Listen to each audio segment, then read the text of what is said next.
In the last lecture, you got an overview of the tools that you can use to really create videos on YouTube. And in this lecture, we're looking at YouTube account setup and optimization. This is really the first big step to you publishing and uploading your video, which is the project for this course.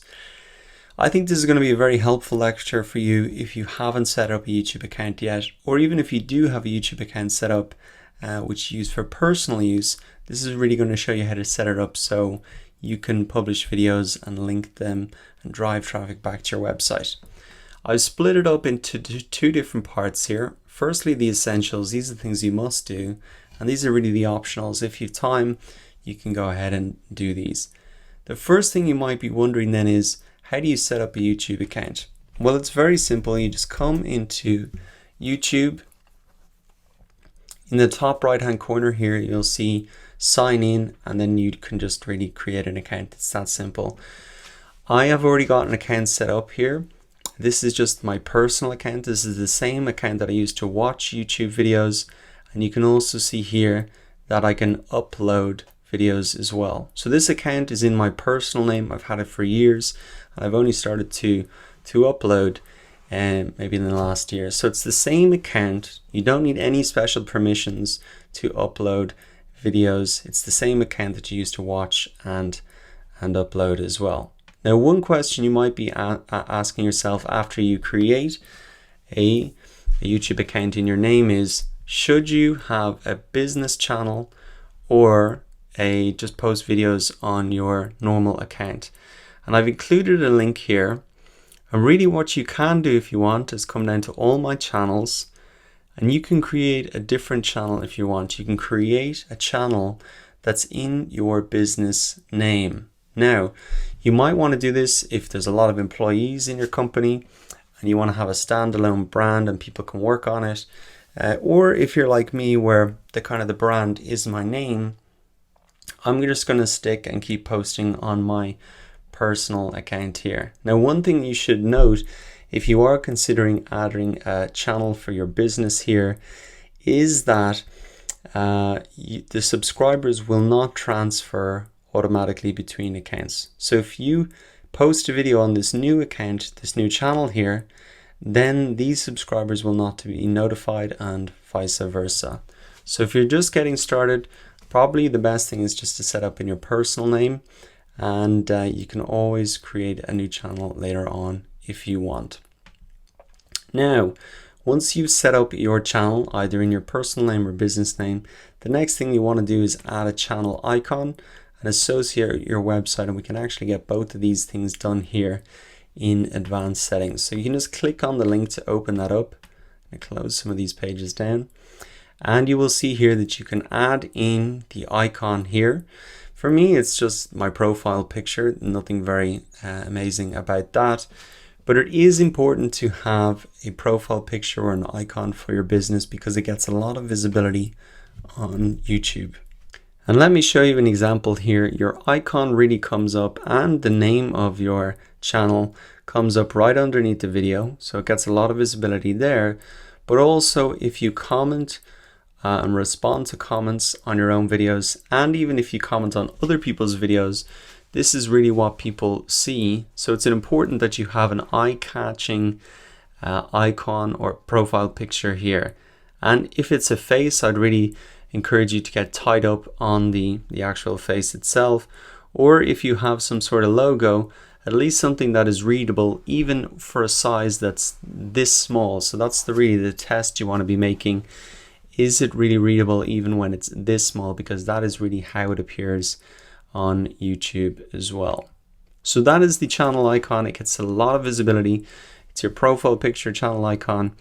So make sure it really looks good even when sized down that small. Now the next step is to associate your website. So still in here in our advanced settings, if you come down, you can see that you can associate your website and tell us if your channel is associated with another website.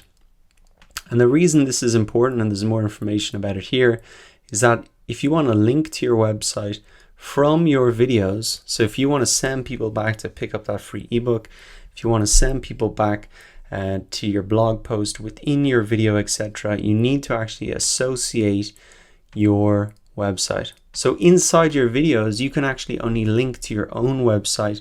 For example, inside a video here, I couldn't put up a link and then link off to an affiliate website, etc. I'd have to put the link in the description, as they often say on YouTube. So there's a real advantage of associating your website, because that can put the links in your video. And as I said, a lot of people watch these in full screen or on mobile, and so that gives it a lot more visibility. Now it's very easy to associate your website. I'm just going to remove this here, and you can see, just type in your website and click add. Now, because I've already verified the ownership of this website in the Google Search Console, the Google Search Console is connected to this, and that's very easy to do. If you have any problems associating a website, there's loads of instructions here.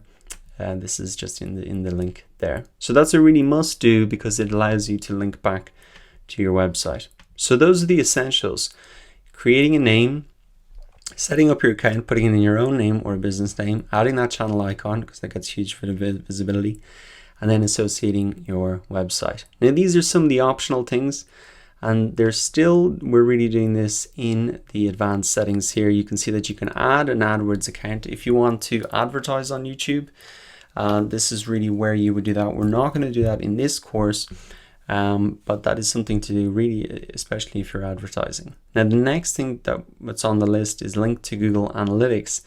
So you can see down here, Google Analytics property tracking ID, and you can see I actually haven't linked this up. And the reason is that YouTube has its own analytics system, which will really show you all of the analytics for a particular video. You can see we're going to go into this later, but there's a massive amount of analytics here. Now the only thing that it'll show you if you hook up Google Analytics is actually the analytics for people who come to your channel page. So this is your channel page here, and if you want to really get analytics on how many people come to this page, then you can create a new property in Google Analytics, add the code in here. Personally, I don't see a huge advantage in that, because I can see where visitors are coming from, their countries, their age, their demographics, the traffic sources, etc. for each individual video.